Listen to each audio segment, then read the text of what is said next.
Pay attention to the woman in the gray athletic jacket walking through the parking lot. Her name is Amber Sullivan. She is 26 years old, a pediatric nurse at Children's Hospital, and she has just finished her evening workout at Planet Fitness on Riverside Boulevard. It is 9:07 p.m. on Thursday, October 12th. In her gym bag, scrubs for tomorrow's early shift, a water bottle, her phone charger, and a protein shake she never got around to drinking. Now, pay attention to the figure moving along the perimeter fence, staying just outside the reach of the parking lot lights. Within 90 minutes, Amber's phone would be found shattered in a dumpster 3 blocks away. This was not a random encounter. It was a calculated attack. Amber Sullivan was not supposed to be at the gym that night. Her usual routine was morning workouts before her 7:00 a.m. shift. But she had picked up an extra shift that day covering for a colleague, which meant her workout had to wait until evening. She texted her roommate, Kelly Brennan, at 7:45 p.m. Heading to gym, back by 10. Want anything from the store? Kelly would later tell investigators that message was completely normal. Amber was disciplined about exercise, even when exhausted from a 12-hour shift. She was training for a half marathon scheduled for November. The race bib was already pinned to her bedroom bulletin board.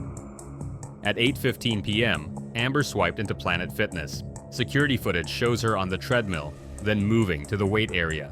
She worked out alone, earbuds in, focused. Other gym members would recall seeing her, but having no interaction. At 9:04 p.m., she swiped out. The parking lot cameras captured what happened next. Amber walked to her Honda Civic, parked in the 3rd row from the building. The lot was well lit, but not crowded at that hour. She unlocked her car, placed her gym bag in the passenger seat, then paused. She appeared to check her phone. She never got into the vehicle. At 9:06 p.m., Amber began walking toward the rear of the parking lot, away from her car, toward the alley that ran behind the strip mall. Her movement suggested she was following someone or something out of frame. At 9:08 p.m., the parking lot cameras lost sight of her. The alley had no cameras. Kelly Brennan was not worried when Amber had not returned by 10:00 p.m. Her roommate often stopped for groceries or gas after the gym. But by 10:45 p.m., with no response to multiple texts and calls going straight to voicemail, Kelly began to panic. At 11:15 p.m., she drove to Planet Fitness. Amber's Honda Civic was still in the parking lot, driver's door closed, gym bag visible on the passenger seat. Kelly called 911. Columbus police arrived at 11:32 p.m. Officers found the vehicle locked, no signs of struggle inside or around it. Amber's keys, wallet, and employee ID badge were inside her gym bag. Her phone was missing. A uniformed officer walked the perimeter of the parking lot and entered the alley behind the strip mall. At 11:47 p.m., he found Amber's athletic jacket on the ground near a dumpster. It was torn at the shoulder seam. 20 feet away, scattered in a drainage grate, shards of a shattered iPhone screen. There was no sign of Amber Sullivan. Detective Lisa Yamamoto took lead on the case at 1:15 a.m. on Friday morning. The first 72 hours in a missing persons case are critical. The first 6 had already passed. The immediate theory was abduction. The torn jacket, the abandoned vehicle, the shattered phone, all suggested a violent struggle. But there were complications. No witnesses had come forward. The alley cameras, which should have been operational, had been offline for 4 days due to a power issue the property owner had failed to repair. The parking lot footage showed Amber walking toward the alley voluntarily, not running, not appearing distressed. What had drawn her back there? Detective Yamamoto ordered the forensic team to process the alley. They found tire tracks inconsistent with standard delivery vehicles. They found a partial shoe print in dirt near the dumpster, size 12 men's work boot. They found 3 drops of blood on the pavement near where the jacket had been recovered. The blood was type O positive. Amber Sullivan was O positive. By dawn on Friday, Amber's photo was on every news station in Columbus. Her parents, Robert and Linda Sullivan, drove up from Cincinnati. The family held a press conference at 2:00 p.m. Linda Sullivan could barely speak. Robert made a direct plea. If someone had taken their daughter, please let her go. She was a nurse.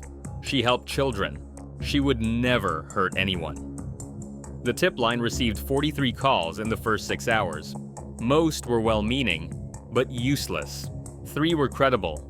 One caller reported seeing a dark-colored van in the alley behind the strip mall around 9:00 p.m. on Thursday night. The caller could not provide a plate number or specific make and model, but described it as a commercial-style cargo van.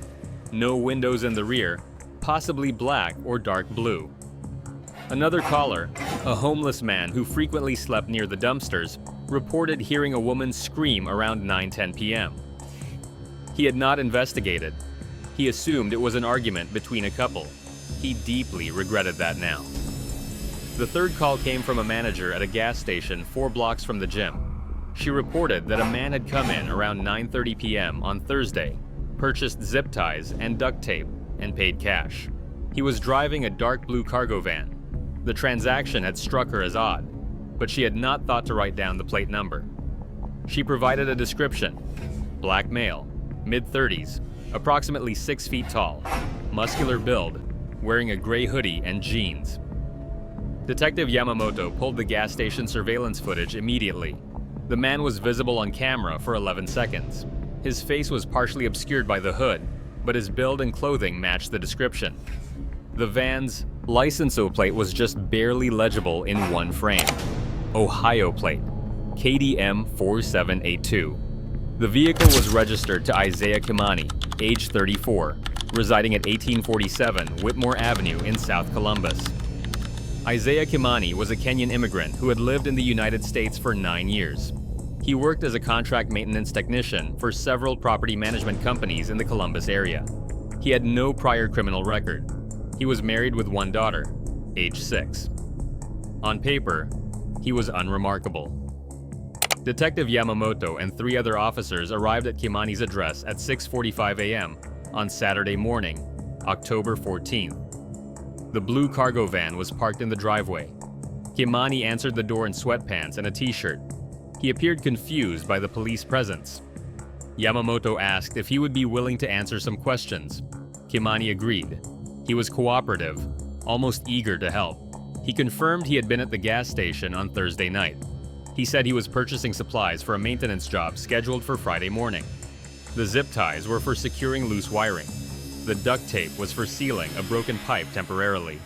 When asked about his whereabouts on Thursday evening, Kimani stated he had worked until 8:00 p.m. at an apartment complex in Clintonville, then stopped for gas, then returned home by 10:00 p.m. His wife confirmed this timeline. Detective Yamamoto asked if Kimani would consent to a search of his vehicle. He hesitated, then agreed. Inside the van, officers found maintenance supplies, tools, work orders from various properties, and a clipboard with job schedules. They also found a small canvas tarp in the back, folded neatly. The tarp had dark stains on one corner. Field testing indicated the presence of blood. Isaiah Kimani was placed under arrest at 7:52 a.m. The interrogation began at 10:15 a.m. Kimani was read his rights. He waived his right to an attorney, stating he had nothing to hide. Detective Yamamoto walked him through his timeline again. Kimani remained consistent. Work until 8:00 p.m. Gas station around 9:30 p.m. Home by 10:00 p.m. When confronted with the blood evidence on the tarp, he explained that he had helped a property owner move a refrigerator the previous week and had cut his hand on a sharp metal edge. He still had the bandage on his palm. The blood on the tarp was type AB negative. Isaiah Kimani was AB negative. It was not Amber Sullivan's blood. The interrogation stalled. The evidence was circumstantial. The gas station purchase was suspicious, but not conclusive. The blood on the tarp was Kimani's own. His timeline, while uncorroborated by witnesses for certain portions, was not impossible. Detective Yamamoto knew they needed more.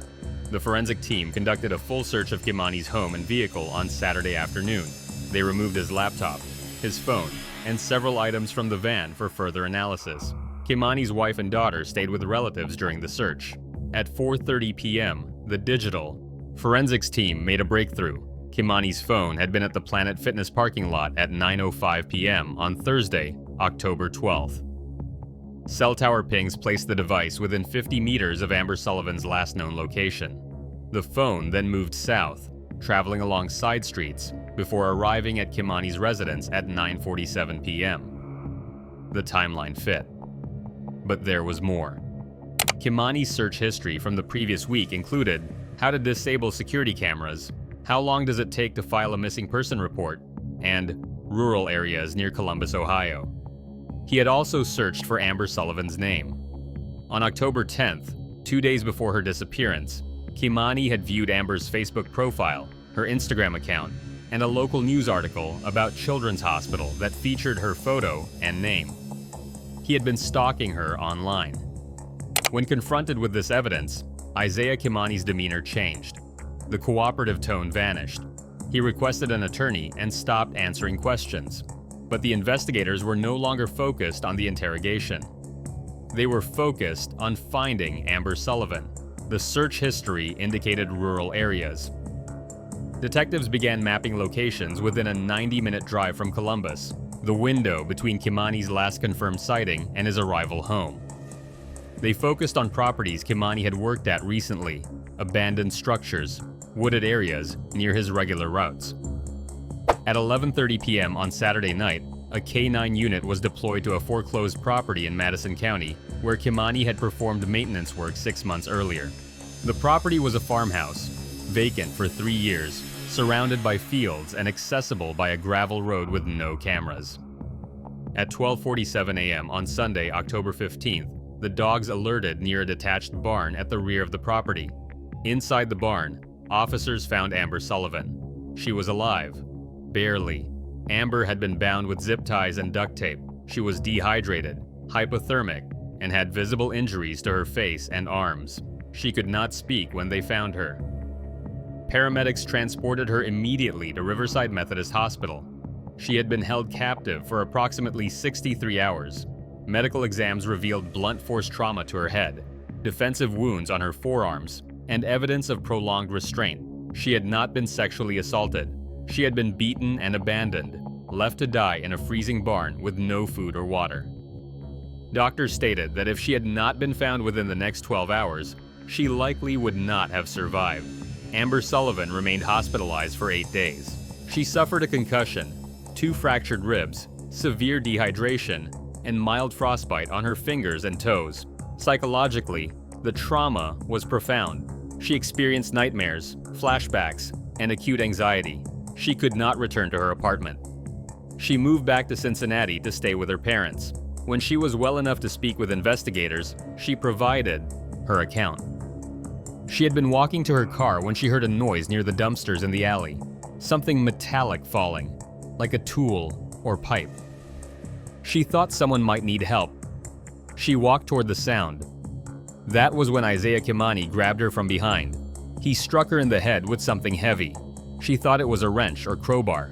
She fought back, tearing her jacket, trying to scream. He covered her mouth and dragged her to his van. She remembered the smell of oil and metal. She remembered the zip ties cutting into her wrists. She remembered the duct tape over her mouth and the darkness of the van's interior. She did not remember the drive. She woke up in the barn, freezing and in pain, with no sense of time or location.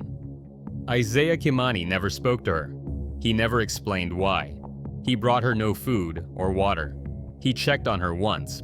She could not say when, and then left her alone. He had intended for her to die there. Isaiah Kimani was charged with kidnapping, aggravated assault, and attempted murder.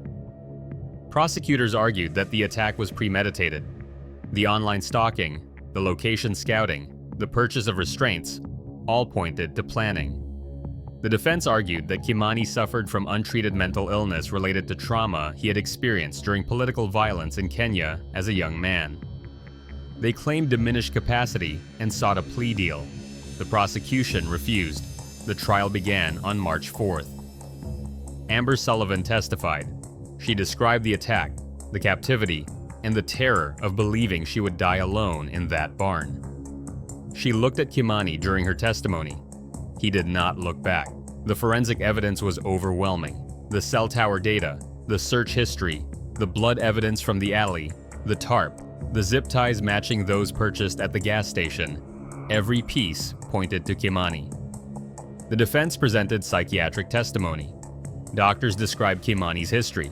He had witnessed his father's murder during election violence in Kenya in 2007. He had immigrated to the US under difficult circumstances. He had struggled with PTSD and depression, but had never sought treatment. The defense argued this context mattered. The prosecution acknowledged Kimani's trauma. ADA Richard Castellano was direct in his closing argument. Trauma may explain behavior, but it does not justify it. Amber Sullivan had also experienced trauma at Kimani's hands. She would carry that trauma for the rest of her life. The jury deliberated for 9 hours.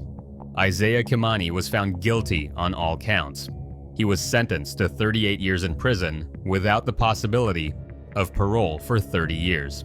Amber Sullivan did not return to nursing for 2 years. She attended intensive therapy and slowly rebuilt her sense of safety. In 2025, she began working part-time at a pediatric clinic in Cincinnati. She does not work night shifts. She does not go to gyms. She does not walk alone after dark. She testified before the Ohio State Legislature in support of a bill requiring businesses to maintain functional security systems in parking areas. The bill, known as Amber's Law, passed in 2024. Kelly Brennan, Amber's former roommate, became a victims' rights advocate. She now works with a nonprofit organization that provides support to survivors of violent crime. The Planet Fitness on Riverside Boulevard installed additional lighting and security cameras throughout the parking lot and alley. The property owner who had failed to repair the broken cameras was fined and faced a civil lawsuit from Amber's family. The barn where Amber was held has since been demolished. Amber Sullivan does not talk publicly about what happened in that barn. She has stated once, in a single interview, that she survived by focusing on the patients she cared for, the children who needed her to come back. She did come back. That is what matters most.